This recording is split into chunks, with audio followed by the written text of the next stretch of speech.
agora mais uma comissão de inquérito das manhãs 360 hoje. É nosso convidado Miguel Coutinho, administrador e diretor-geral da Fundação EDP e do MAT. Bom dia, bem-vindo. Bom dia. Obrigada por ter aceitado o nosso convite. É um prazer. Sabe ao que vem? Não sei muito bem. Não vem com os óculos do eclipse. Não vem com Portanto, os óculos. consegue Não. ver, saber ao que vem é que já é outra coisa, Sim, não é? e devo dizer, para começo de conversa, que tenho uma grande memória para esquecer aquilo que não é essencial. Ui. E, portanto, temo este Esse quiz show. disclaimer. Temo este quiz Que é show. exatamente Vamos o nosso ver, tema Miguel. preferido, não é? E hoje é um dia importante, ainda por cima, não é? São 5 perguntas, 5 pontos por cada resposta certa. Se pedir a nossa ajuda, damos-lhe escolha múltipla. Se acertar, recebe 2 pontos. Portanto, o máximo são 25. E há risco de descer de divisão se não tivermos pontos Pois, suficientes. corre o risco, sim. Vai Tens para para o autocarro. a divisão B. Hoje muitos vão escolher Belém e o MAT para ver o eclipse. Estamos a falar de um acontecimento astronómico raríssimo em Portugal. Esta é muito simples. Em que ano ocorreu o último eclipse solar total visível no nosso país? 1912. Certíssimo. Acabei de ouvir a Carla referir isto. portanto, Não, mas como essa memória é muito seletiva, nunca sabemos, Miguel. Há 114 anos éramos umas crianças. Já tem os seus óculos, Miguel? Claro, claro. Eu acho que hoje vamos ser todos Divo. Não sei se lembram dos Divo nos anos 80, que usavam uns óculos muito parecidos com estes óculos. Claro. Mas acho que hoje vamos Futuristas na ser todos. altura, exatamente. Já eram futuristas. O que é que o MAT tem previsto para esta tarde, além de receber a equipa da Tarde Política, que a partir das 5 vai estar em direto do vosso telhado, da vossa cobertura, a acompanhar todo o Bem, eclipse? o MAT tem a sua programação aberta ao público e, portanto, com grandes exposições, com a Ana Maria Maiolino, com o Manuel João Vieira, com o Celeste Boursier. Temos uma série de exposições que acho que podemos falar sobre isso mais tarde, que são muito interessantes, mas, sobretudo, vai ter o prazer de receber o Observador para termos uma emissão sobre este fenómeno que está, no fundo, a ser muito popular do eclipse total, que, pelos vistos, dura só 26 segundos. 26 segundos. Mas como Só estamos um numa bocadinho por aí. sociedade da velocidade e da rapidez, acho que são 26 segundos que convém celebrar. Claro. Mas há muitos locais que estão a cobrar entradas para assistir a este fenómeno. É o caso do MAT, lá, Não, da cobertura. Estamos a não, falar, não, não é do não, MAT não. lá dentro. Não, a cobertura é um espaço público. A cobertura do MAT é um espaço público, portanto nós Não vão hoje abrir essa Não vamos. essa Nunca exceção que não abrimos seria... e não vamos abrir E hoje que, também. que está naquele local privilegiado, não é? Para quem não conhece, aquilo está mesmo ali coladinho ao Rio Tejo, tem Uma uma vista incrível. uma vista belíssima. É verdade, É verdade, é verdade. Com Não o se não canso, se não me cansa. canso. Sim, é uma sorte trabalhar naquele local. Eu estou na Fundação desde 2015. Tenho o privilégio de ter um gabinete em que vejo o Rio Tejo. Mas vou muitas vezes ao topo do MAT porque é uma vista absolutamente extraordinária, não apenas do Rio, mas também da própria cidade de Lisboa, porque tem uma vista maravilhosa para a cidade. E a própria integração da obra arquitetónica, muito suave, não é? Sim, a arquitetura está no nome do MAT, e não é Exato. por acaso, e de facto tem 2 edifícios extraordinários. Tem um edifício que é a Central Tejo, o antigo Museu da Eletricidade, que é um edifício que hoje é MAT também, faz parte do conceito do MAT, e que é um edifício do início do século XX. Um exemplo de boa preservação do património industrial. E depois o MAT, que é um edifício contemporâneo, de arquitetura absolutamente contemporânea. E o Miguel falava há pouco do que se podia ver no museu, mas o certo é que o MAT gasta meses, se não anos, não sei, em alguns casos, a preparar grandes exposições de arte e tecnologia e depois a natureza decide dar assim um espetáculo destes de graça em cima do vosso telhado. Não dá assim uma certa inveja aos artistas da casa? Não, temos que respeitar e celebrar a natureza, portanto, acho que é ótimo. Não, o MAT, de facto, leva muito tempo a preparar uma exposição. Acho que às vezes o público não tem essa noção de quanto tempo e os meios que estão envolvidos na preparação de uma exposição, sobretudo quando é uma exposição internacional, que obriga a negociar o fio do artista, os seguros, o transporte das obras, depois a montagem, a desmontagem. É um processo complexo. Mas o resultado final é muito gratificante. Ter a possibilidade de ter grandes artistas internacionais como o MAT tem tido, grandes artistas portugueses, é muito gratificante. Muito bem. Miguel, vamos aproveitar aqui a boleia para falar sobre energia, a boleia do eclipse, e saber também até que ponto é que vai estando atento aqui a esta atualidade. A REN estima que o eclipse faça reduzir a produção de energia solar que ocorreria naquele horário, em relação àquilo que é o padrão para esta altura do ano. Essa redução será de quanto? Em percentagem, a REN diz que a produção solar logo vai ser reduzida em X%. Eu pertenço à Fundação EDP, eu não trabalho Eu não sou um sei, técnico especialista, não sei dizer exatamente, já li nos jornais que está prevê-se uma redução da produção de energia renovável. Não consegues apontar? Não sei quantificar. Vamos dar-te então Três três hipóteses. Ah. 20%, 35% ou 45%? Eu diria 20%. São 45%. É o máximo das três bastante, hipóteses. é bastante. É bastante. Surpreende-me. Não tinha visto ainda esse dado, é bastante surpreendente. É verdade. Fala-se muito da transição energética justa. Achas que, isto como cidadão, não é? Já deixaste claro que não estás na parte da produção de eletricidade. Achas que estamos a conseguir essa transição justa? Acho que estamos a dar passos muito firmes nessa transição justa, que é absolutamente essencial para a sustentabilidade do planeta e para a nossa vida vida futura. Acho que sim, acho que o que tem sido feito em termos de energia solar, de energia eólica, de todas as energias renováveis tem sido extraordinário. A EDP, aliás, lidera muito esse caminho, tem um papel fundamental na promoção destas energias renováveis. E, já agora, também referir que a própria Fundação EDP, no fundo, mobilizou muitos dos seus recursos de área da inovação social para apoiar projetos de eficiência energética e de promoção de energia renovável junto às comunidades mais vulneráveis. Há também essa preocupação da própria Fundação de acompanhar essa passada que a EDP claramente tem e essa liderança que a EDP tem tido em Portugal, e não apenas em Portugal, porque a EDP está presente em 30 países, portanto claro. é hoje uma grande multinacional. E há projetos, aliás, famosos em África, nomeadamente de campos de refugiados, dotar de eletricidade. Cá esse papel da Fundação é muito importante, da inovação social, nesta questão da energia, não deixar ficar ninguém para trás. Não deixar, exatamente, e permitir a que, sobretudo, IPSS, que a economia social, tenha a possibilidade de ter acesso à energia renovável e, sobretudo, tenha uma maior consciência da eficiência energética, da limitação de energia no planeta, dos recursos que não são infinitos. Portanto, quer dizer, temos feito muita pedagogia e muitos projetos para mobilizar, no fundo, todas as comunidades, todos os públicos sobre este tema. Muito bem. Muito bem. Seguimos então, para a terceira? Para a terceira pergunta. É uma também, Miguel, é uma de 5 pontos. Qual foi o Museu de Lisboa mais visitado em 2025? O Museu dos Jerónimos, obviamente. Vão gostar dos Jerónimos. Mais de 1 milhão de visitantes. Há mais de 1 milhão de visitantes.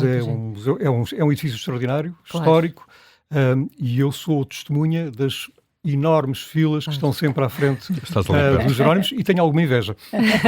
Sim, falando de inveja, falando disso. O MAT também não está nada mal, não é? Está quase a fazer 10 anos. Outubro? O MAT faz 10 anos em outubro. Tem sido um percurso muito desafiante, muito interessante, porque é muito interessante que uma empresa como a EDP tenha decidido integrar na sua responsabilidade social a criação do museu.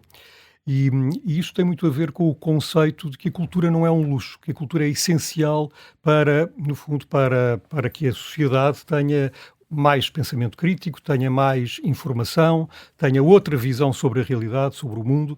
E os museus, hoje em dia, são exatamente espaços de confluência, de diálogo entre várias disciplinas, entre os artistas e o público.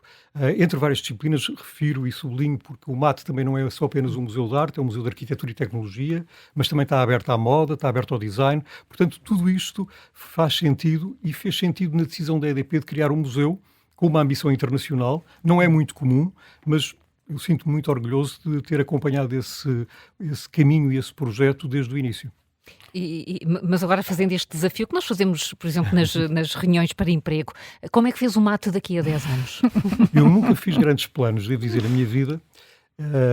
Não sei o que é que vai acontecer em 10 anos, não sei o que é que o mundo se vai tornar, mas a minha esperança é que o MAT, neste caso, continua a percorrer o caminho que tem feito, que é, no fundo, de ser um espaço de encontro, de ser um espaço de diálogo entre várias disciplinas, de ser um espaço inclusivo no sentido de ter uma programação para vários públicos, de continuar a ter um programa educativo e um programa público que ajuda a formar as pessoas, que ajuda a criar consciência sobre os grandes temas da atualidade e não só.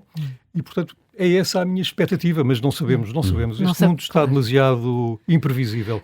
Mas às vezes é preciso piscar o olho a um público mais alargado, indo buscar nomes mais conhecidos. Falaste há pouco do Manuel João Vieira. É preciso piscar o olho e abrir portas a outro tipo de público?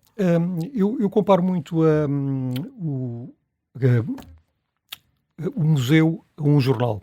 Eu venho deste meio, eu fui diretor de jornais, trabalhei nos jornais durante mais de 20 anos e um princípio fundamental dos jornais era a liberdade editorial. Um princípio fundamental dos museus e das suas direções é a liberdade curatorial, é a liberdade de decidir qual é o programa curatorial, quais são as linhas desse programa curatorial. Dito isto, obviamente há sempre um diálogo entre a administração, no meu caso, estou na administração do MAT, e a direção do museu, para tentar encontrar uma programação que responda a todos os públicos. E quando responde a todos os públicos, não pode apenas trazer exposições de nicho. Tem que trazer também exposições que chamem, que apelem ao grande público. E, portanto, nós temos que fazer um equilíbrio, temos que ter permanentemente esse equilíbrio de saber que podemos ter uma exposição da Joana Vasconcelos com o Valentino, como vamos inaugurar em outubro, uma exposição em que a Joana Vasconcelos, a obra dela vai interagir com as obras de arte do Valentino, os vestidos do Valentino, uma exposição que vem de Roma, mas também temos a capacidade de trazer artistas extraordinários como a Miriam Kahn, o Jeff Wall, o Ernesto Neto, que já passaram pelo museu. Portanto, temos que ser equilibrados. E tal como os jornais precisam de público, não é? Precisamos tal como os jornais também precisam de leitores. E o posicionamento internacional? Vocês conseguem saber quantas pessoas é que são turistas, no fundo? Ou Nós temos uma percentagem muito surpreendente de público internacional versus público nacional. Hoje em dia, o MAT é visitado, em 70% do seu público é internacional. É impressionante. É impressionante. E 30% é nacional.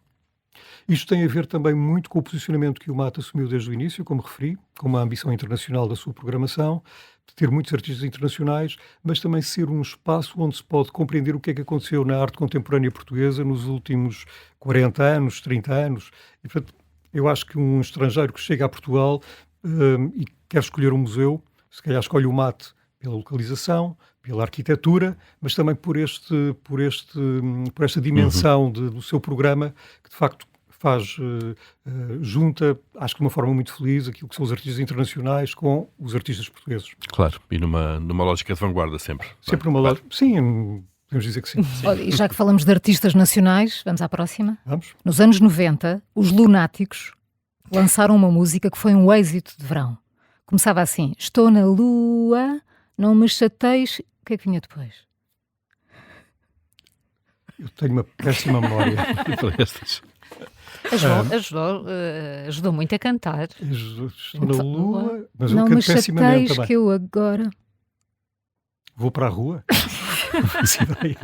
Eu vou dar 3 hipóteses.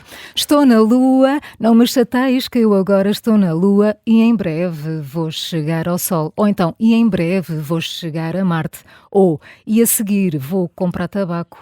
É a primeira. Certíssimo. Não, foi um bom momento para ouvir a Maria João cantar. Não, canta maravilhosamente. Fantástico. Não ouvi bem. É possível repetir outra vez? Hoje será mais não me chateis que eu quero ver o eclipse. Exatamente. E é de facto impressionante como um fenómeno de minutos, de segundos, na verdade, não é aqueles segundos, mas de minutos, vai fazer parar o país. Falávamos do público do MAT. É mais português ou contam sobretudo com os turistas? Não, como disse há pouco, é sobretudo internacional o público do MAT, mas obviamente há muitos portugueses. O MAT é um museu muito visitado. Há uma grande polémica nos museus sobre como é que se contabilizam as entradas. Há museus que contabilizam, se tu entrares no museu e existirem 5 exposições, contas como 5 visitantes. O MAT conta como um visitante. Desde o seu início, o visitante entra, podem estar 4 exposições, podem estar 8 exposições, é um visitante. E nós temos cerca de 400 mil visitantes por ano, o que é muito bom. É um número muito, muito, muito interessante e que mostra realmente... Mas é um número que tem vindo a crescer. É um número que tem vindo a crescer. Eu lembro muito bem, provavelmente lembramos todos do dia da inauguração. Foi um sucesso em termos de populares, se quisermos simplificar, não é? Estava cheio de gente que se calhar não ia a um museu há muito tempo. Como é que se agarra depois este público? É difícil, é desafiante, sobretudo. Sim, nós temos tido números no aniversário do MAT, porque abrimos as portas e este ano vamos fazer o mesmo, portanto, dia 4 e dia 5 o museu estará aberto, será gratuito, com grandes exposições, já agora, de outubro, com grandes exposições, Joana Vasconcelos e Valentino, já referi, uma grande exposição do Pedro Cabrita Reis, com mais de quase 200 trabalhos novos, inéditos, e portanto temos uma grande expectativa para o segundo semestre do MAT, mas sim, agarrar o público é estar sempre atento, é saber ouvir, é saber perceber quais são as tendências, é estar muito atento também ao que se faz lá fora, é dialogar muito com os artistas, conhecer o trabalho deles e ir tentando construir uma programação que, no fundo, responda aos interesses de vários públicos, porque há vários públicos. Há vários públicos nos museus também. Portanto, é essa permanente busca de como é que nós chegamos a todos os públicos. E isso é muito importante. O público mais jovem também, isto é, o próprio espírito de mate levará a uma tendência de captar público mais jovem que provavelmente não irá tanto a outro tipo de museus. Sim, sem dúvida. Nós fizemos um estudo de mercado há pouco tempo e o mate é visto como um newcomer, como um museu jovem e para jovens. Portanto, tem esta muita ideia de frescura, de novidade, de juventude, e de facto nós tentamos que o museu tenha essa postura. Por exemplo, nós nas nossas inaugurações não fazemos discursos, não há discursos. É uma... Essa coisa de chata de não, velhos. Não há discursos. Obviamente o artista pode dizer umas palavras, mas não há aquela coisa de discurso ao presidente, Senhor Presidente, ao diretor do museu. Claro. Não há... Portanto, temos muito esta postura e temos sempre inaugurações com DJs, com música, com um ambiente muito descontraído, e acho que o mate, essa é a imagem do mate, é a cara do mate. Portanto, nós procuramos que seja assim. E, portanto, sim, o museu tem muitos jovens, é visitado por muitos jovens e tem a preocupação de trazer também muitos jovens para a sua programação. Muito bem. Miguel, vamos seguir aqui, Miguel Coutinho. Está com 12 pontos neste momento. Ainda faltam 5. Podia estar melhor, não é? Faltam 5. Pois, se cantasse... Mas o Sporting também empatou na primeira jornada. Portanto, e nada está perdido. Vamos aqui a tentar mais 5 e como disseste há pouco, uma boa parte da tua carreira foi passada nos jornais, não é? A fechar jornais, a fechar e a abrir e a dirigir jornais. E esta pergunta leva-nos aí. A pergunta é: o Facebook foi criado em 2004 por Mark Zuckerberg, como sabemos, e os seus colegas do quarto, que estudavam numa universidade norte-americana. A questão é precisamente essa: qual era a universidade? Tens ideia? Onde eles estudavam? Visto rede social, o filme, rede social, sim. Colômbia? Uma assim mais... sim. Aquela que se calhar nos vem mais à memória. Ali para os lados de Boston. Eu gosto imenso de redes sociais. Gosto imenso do Instagram. Acho uma plataforma muito interessante. Sobretudo para um diretor de museu. Não frequento muito o Facebook e, de facto, não frequentei a mesma universidade do Mark Zuckerberg. Se tivesse sido colega dele, acho que responderia acertadamente. Em princípio, responderia acertadamente à pergunta. Então vamos às 3 hipóteses. Queres 3 hipóteses? Vamos. Então, Princeton, Stanford ou Harvard? Stanford. Era Harvard. Vamos, as redes sociais vieram de facto mudar completamente as regras do jogo dos mídias, da imprensa em particular. O Facebook foi a primeira rede social onde se começaram a partilhar conteúdos. Tu sentes que já estão mais ou menos encontrados e a ser trilhados os caminhos que vão levar à sobrevivência da imprensa, ou ainda não batemos no fundo? Eu acho desde sempre que não é o modelo de negócio que salva o jornalismo. Acho que é o bom jornalismo que salva o modelo de negócio. Penso isto desde há muito tempo e continuo a pensar isto. Dito isto, acho que há obviamente grandes desafios ao jornalismo. Houve sempre grandes desafios ao jornalismo. Talvez hoje sejam mais críticos. Sobretudo, o tema da inteligência artificial é um tema realmente preocupante, no sentido da forma como as plataformas e as empresas de inteligência artificial capturam conteúdos. E, mais uma vez, qual é que é a resposta que há para isto? Vou falar deste tema porque acho que é o tema mais na ordem do dia. Sem dúvida. Eu acho que a resposta para isto é, por um lado, a necessidade que os mídias têm de fazer pressão sobre o regulador, sobre o legislador, para regularem esta atividade, sobretudo da inteligência artificial, da forma como desporadamente se apropriam de conteúdos e os transformam e ficam intermediários entre o leitor e os mídias. Eu acho que a única resposta que os mídias podem dar é, pressionar o regulador, pressionar o legislador, ter a capacidade de continuar a fazer jornalismo, a investigar, a procurar a notícia, a falar com as pessoas e, de facto, fazer valer os seus direitos, a propriedade intelectual, porque é isso que estamos a falar. E eu acho que esse é o grande tema de futuro. Eu acho que a inteligência artificial é um instrumento muito interessante para o jornalismo também. É um instrumento interessante para todas as áreas de atividade. Acho que o jornalismo também tem que aprender a viver com a inteligência artificial, mas tem que haver regras. Eu acho que essas regras não estão observadas neste momento. Ainda é preciso trabalho da regulação aí. Eu acho certamente. Que sem dúvida. Dos legisladores. Sem dúvida. Isto acontece no momento em que o jornalismo está fragilizado, quer dizer, as redações são cada vez mais pequenas. Eu comparo as redações com o que foram. Eu saí do jornalismo em 2005 e lembro-me de como eram as redações, tinham outra escala. Eu li há pouco um texto no New York Times que dizia que desapareceram 75% dos jornalistas nos Estados Unidos nos últimos 20 anos. E 3.000 títulos desapareceram também, faliram. Quer dizer, há de facto, estamos num processo de transformação. Mas eu acho que a única forma de salvar o jornalismo, se é que o jornalismo precisa de ser salvo, é de facto exercer bem o jornalismo, fazer bem o jornalismo. Acho que esse é o primeiro passo que tem que ser dado. E achas que, no fundo, o panorama hoje das fake news e toda a manipulação da informação que pode haver nas redes sociais são um problema que tu identificas como grave para a nossa sociedade? Eu acho que tem a ver muito com os tempos que vivemos, quer dizer, esta era da grande polarização, em que, no fundo, todo o debate público e político se faz na rejeição do outro e numa certa erosão daquilo que é um espaço comum, um espaço de diálogo, leva a esse fenómeno. Quer dizer, o que me choca muitas vezes não é as pessoas acreditarem em notícias falsas, é as pessoas já começarem a duvidar das notícias verdadeiras. Eu acho que esse é que é o drama, não é? Mas depois acrescenta-se também a isso um certo desprestígio da profissão de jornalista, que Claro. quando tu saíste do jornalismo não acontecia ainda, é um fenómeno mais recente. Já havia muita pressão, das receitas, já havia muito tema da publicidade, da forma como se conseguia captar a publicidade, como ela estava a ser transferida para outras plataformas. Portanto, acho que o jornalismo viveu sempre tempos difíceis. Acho que estes tempos são particularmente difíceis, porque a inteligência artificial, de facto, é um animal de dimensões gigantescas. E perigoso. Miguel Coutinho não pude deixar de reparar nesses auxiliares de memória que trouxe aí. O que é que achava que lhe íamos perguntar? Não Conte sei. lá, partilhe lá. Pensa que iam fazer perguntas com datas, eu sou péssimo em datas. Só fizemos a primeira e era muito fácil, não é? Sim. Era de cara. Pois é que são aí uns papéis na mesa com umas cábulas. Tem umas cábulas, mas são coisas que eu gostaria de falar, mas acho que não vou conseguir falar de todas. Hoje não vai haver faltas no MAT e na Fundação EDP para quem trocar o trabalho por uns minutos a ver a lua a tapar o sol. Não, já está numa hora em que as pessoas já estão. E as que não saíram, está tudo. Embora o museu ainda está aberto. Pois, lá está. E tem que funcionar bem. Precisamente. Miguel Coutinho sai daqui com 12 pontos. Tem de cá voltar. Para chegar aos 12 25. pontos não é brilhante, mas olha, mas está acima das minhas expectativas, vou dizer. Com este tipo de quiz. Obrigada por ter aceitado vir à canção. Foi um prazer ouvi-los. Obrigada, o gosto foi nosso.